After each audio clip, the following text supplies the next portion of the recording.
حضرت محمد مصطفیٰ صلی اللہ علیہ وآلہ وسلم نے فرمایا، جب جنتی جنت میں اور دوزخی دوزخ میں داخل ہو جائیں گے، اللہ پاک فرمائے گا جس کے دل میں رائی کے دانے کے برابر بھی ایمان ہو اس کو بھی دوزخ سے نکال لو۔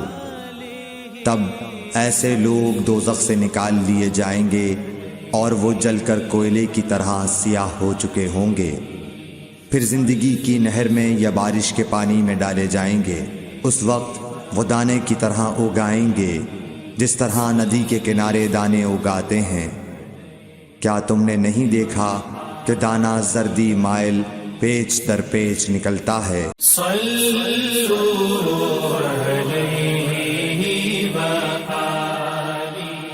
حضور اکرم صلی اللہ علیہ وآلہ وسلم نے فرمایا، میں ایک وقت سو رہا تھا، میں نے خواب میں دیکھا کہ لوگ میرے سامنے پیش کیے جا رہے ہیں اور وہ کرتے پہنے ہوئے ہیں، کسی کا کرتا سینے تک ہے اور کسی کا اس سے نیچا ہے۔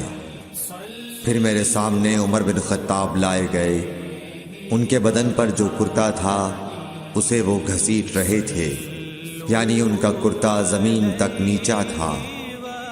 صحابہ رضی اللہ تعالی عنہ نے پوچھا کہ یا رسول اللہ اس کی کیا تعبیر ہے؟ آپ نے فرمایا کہ اس سے دین مراد ہے۔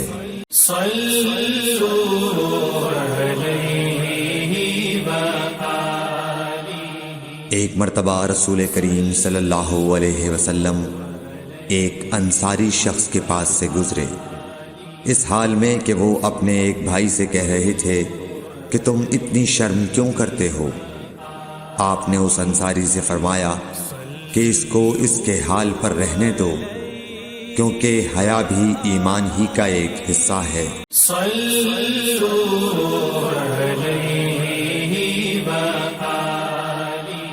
رسول اللہ صلی اللہ علیہ وسلم نے فرمایا، مجھے اللہ کی طرف سے حکم دیا گیا ہے کہ لوگوں سے جنگ کروں اس وقت تک کہ وہ اس بات کا اقرار کر لیں کہ اللہ کے سوا کوئی معبود نہیں ہے، اور یہ کہ محمد صلی اللہ علیہ وسلم اللہ کے سچے رسول ہیں، اور نماز ادا کرنے لگیں اور زکوٰۃ دیں۔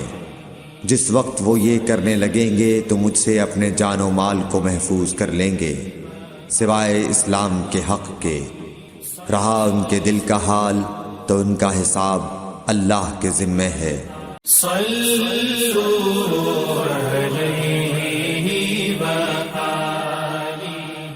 رسول اللہ صلی اللہ علیہ وسلم سے دریافت کیا گیا کہ کون سا عمل سب سے افضل ہے؟ فرمایا، اللہ اور اس کے رسول پر ایمان لانا۔ کہا گیا اس کے بعد کون سا؟ آپ نے فرمایا کہ اللہ کی راہ میں جہاد کرنا۔ کہا گیا پھر کیا ہے؟ آپ نے فرمایا حج مبرور۔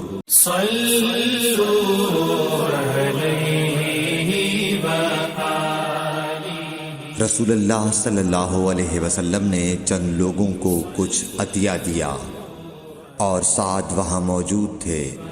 وہ کہتے ہیں کہ رسول اللہ صلی اللہ علیہ وسلم نے ان میں سے ایک شخص کو کچھ نہ دیا، حالانکہ وہ ان میں مجھے سب سے زیادہ پسند تھا۔ میں نے کہا حضور، آپ نے فلاں کو کچھ نہ دیا، میں اسے مومن گمان کرتا ہوں۔ آپ نے فرمایا مومن یا مسلمان؟ میں تھوڑی دیر چپ رہ کر پھر پہلی بات دہرانے لگا۔ حضور صلی اللہ علیہ وسلم نے بھی دوبارہ وہی جواب دیا۔ پھر آپ نے فرمایا کہ اے سعد، باوجود یہ کہ ایک شخص مجھے زیادہ عزیز ہے، پھر بھی میں اسے نظر انداز کر کے کسی اور دوسرے کو اس خوف کی وجہ سے یہ مال دیتا ہوں کہ وہ اپنی کمزوری کی وجہ سے اسلام سے پھر جائے اور اللہ اسے آگ میں اوندھا ڈال۔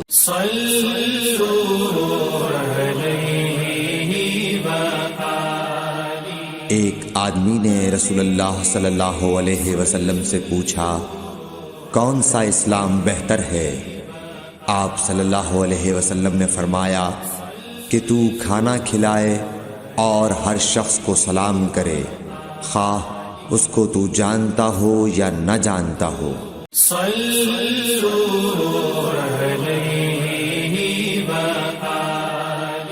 حضرت صلی اللہ علیہ وسلم نے فرمایا، مجھے دوزخ دکھلائی گئی تو اس میں زیادہ تر عورتیں تھیں جو کفر کرتی ہیں۔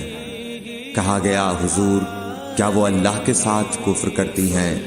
آپ صلی اللہ علیہ وسلم نے فرمایا کہ خاوند کی ناشکری کرتی ہیں اور احسان کی ناشکری کرتی ہیں۔ اگر تم عمر بھر ان میں سے کسی کے ساتھ احسان کرتے رہو، پھر تمہاری طرف سے کبھی کوئی ان کے خیال میں ناگواری کی بات ہو جائے تو فوراً کہہ اٹھے گی کہ میں نے کبھی بھی تجھ سے کوئی بھلائی نہیں۔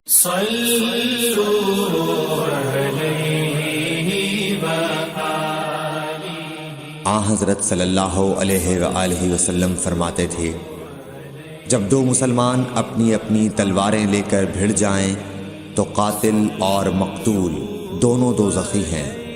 عرض کیا گیا، یا رسول اللہ، قاتل تو خیر ضرور دوزخی ہونا چاہیے، مقتول کیوں؟ فرمایا، وہ بھی اپنے ساتھی کو مار ڈالنے کی حرص رکھتا تھا، موقع پاتا تو وہ اسے ضرور قتل کر دیتا۔ دل کے عزم صمیم پر وہ دوزخی